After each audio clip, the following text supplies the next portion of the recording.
Cherniske, Chief Science Officer here at Univera. Today we're going to be talking about KM, the product that's been sold successfully for over 25 years. And that's all buying this product. The question is, what are they benefiting from this? What is KM? KM is a tonic. It's a combination of fruits, foliage, roots, bark, actually, and all of that has a combination of what are called bitters. You look at bitters and you think, well, you know, I went to Europe once and people were drinking bitters, and what are bitters all about? Bitters have been used traditionally in many, many cultures, both in Europe and Asia, for use as a tonic to improve digestion when taken before a meal. Now, all of that is traditional use or historical use, and so what we did is we looked at that and said, well, what else is there to note about these bitter flavors, these plant parts that give you that bitter taste? Well, first of all, I want to point out something. That the diet today is nothing like the diet that human beings have consumed for millions of years. And that's because we don't particularly like the bitter taste. And so we have hybridized out of the modern diet all those bitter notes. Many of you might be old enough to remember when broccoli was fairly bitter. Broccoli's not bitter anymore. Why? Because those notes, those compounds have been hybridized out, so broccoli is now not, or any of the vegetables that we commonly consume. So are we missing something? That's an interesting question, and the answer is yeah, we are. And it wasn't just that the hunting and gathering diet was very rich in certain notes. It's basically meaning that you and I are designed to consume a natural diet that contains these notes. Well, what happens if you don't eat them? This is what I call the gap-filling reason why you should use KM, because it was designed to give you all those notes from all those plants that you're not getting in the highly processed, chemicalized, hybridized modern diet. If you look at the hunting and gathering diet, and I've done that, I've followed hunters and gatherers around the jungles of New Guinea, tasting the things that they were eating on a regular basis, and in about 6 weeks, I didn't taste much of anything that was sweet. Most of the plants that they were consuming had bitter notes. Now, what's really intriguing to me is that this isn't just an effect on your tongue.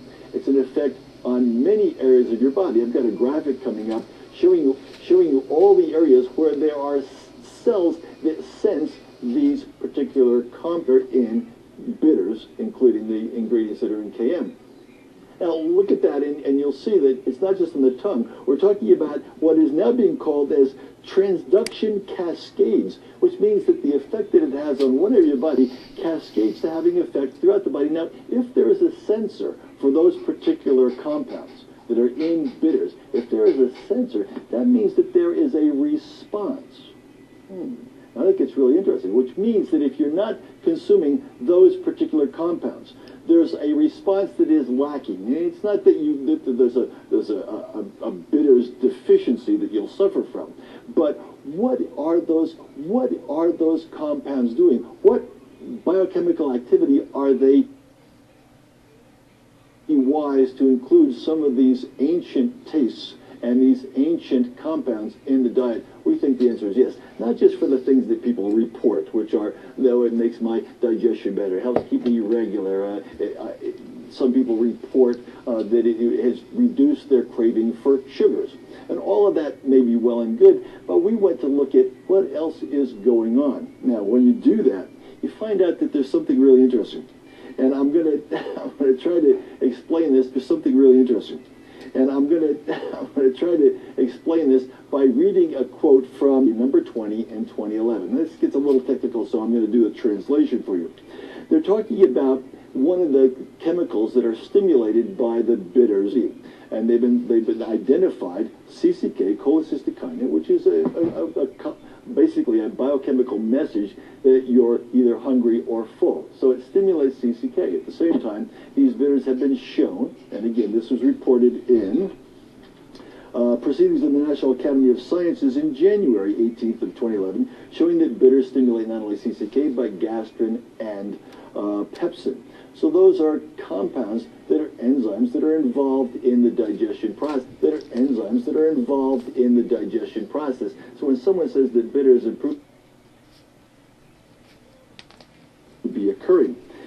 The quote that I want to read you from Biology Reports opens up another view of what bitters are doing in human physiology, because the report in Biology Reports looks at these bitter compounds, and not only is it stimulating CCK, but they're talking about how this is involved in a signaling system that, listen to this, reduces the transfer of toxic substances from the gut into circulation.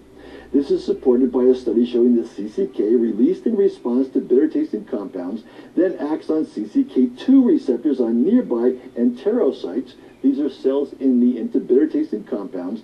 Then acts on CCK2 receptors on nearby enterocytes. And in this way, activation of the TR2 signaling network indirectly increases elimination from the gut before toxins can enter circulation. End quote. Again, Biology Reports, Volume 3, Number 20 in 2011.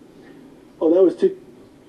I'm told that was too technical. Let me translate that into English. Quote, again, Biology Reports, Volume 3, Number 20 in 2011.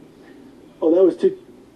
that may have been in the food you are eating, which should never go into your bloodstream. The bitters drink bitters. The compounds that may have been in the food you are eating, which should never expect of detox, which I consider to be very, very intriguing.